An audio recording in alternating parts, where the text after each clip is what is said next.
All right, grades K 1 and 2. Your book this week is The Smallest Girl in the Smallest Grade.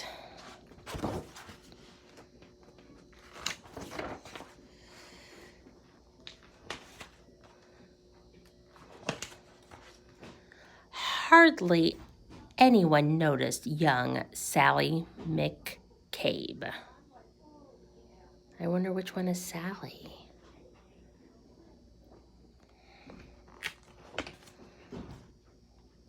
She was the smallest girl in the smallest grade. I think that must be her. She looks like she's the smallest. Sure, her name could be heard on the daily roll call, and she marched with her books down the same school hall, but hardly anyone noticed Sally McCabe. And they certainly didn't know, or at least didn't mention, that Sally was paying super extra special attention to the abandoned kite with the tangled string, to the 27 keys on the janitor's ring, to the leaves as they turn green to gold in the fall, to the time Tommy Torino was tripped in the hall. There's the janitor's keys. There's the little boy getting tripped. She watched as the wildflowers tipped towards the light and heard the howl of a hound dog late one night. She was there when the stray cats who normally fought conducted a meeting in the church parking lot. She saw Kevin McCoon get pushed off the slide and the oncoming tears that he wanted to hide. And she'll never forget that parent-teacher day when Billy's much larger father suddenly dragged him away. But even though all the mean words and all the cold stares, no one ever noticed that Sally was there. And they certainly didn't know, or at least didn't mention, that Sally was paying extra special attention. She'd seen how a whisper could make someone cower like a bulldozer crushing through fields of wildflowers, and it kept piling up this discarded debris, those beautiful kites tangled in trees.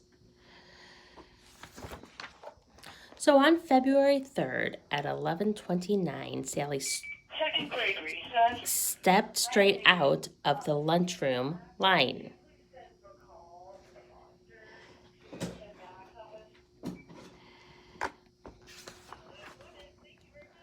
She said, "I'm tired of seeing this terrible stuff. Stop hurting each other. This is enough." Now, a few laughed out loud or didn't care that there was some girl with her hand in the air. But then something super extra special happened that day as Howard O'Henry suddenly set down his tray. Like waves rolling one after another, first Molly rose up, then Michael's twin brother. It was Tyrone and Terence, then Amanda and Paul, who pushed out their chairs and stretched their arms tall. From the friendly lunch lady with the dishes she carted to the new third grade teacher who had only recently started. Yes, everyone there, even Principal Claire, had joined little Sally with their finger in the air. And though hound dogs were destined to howl at night and most stray cat meetings would end up in fights, the kites would continue to get stuck in trees. They all felt for a moment like the janitor's keys, fastened together with a heavy steel ring that held all the secrets to unlock everything.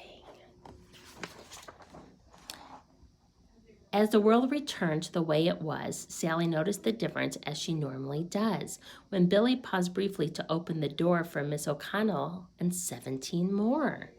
Or when Molly scooched over to make some space on the choir riser for Ellen and Grace. These moments that often get taken for granted, a wildflower appearing that no one had planted. The swings soon resumed to their rhythm and sway, and day turned to night and night turned to day.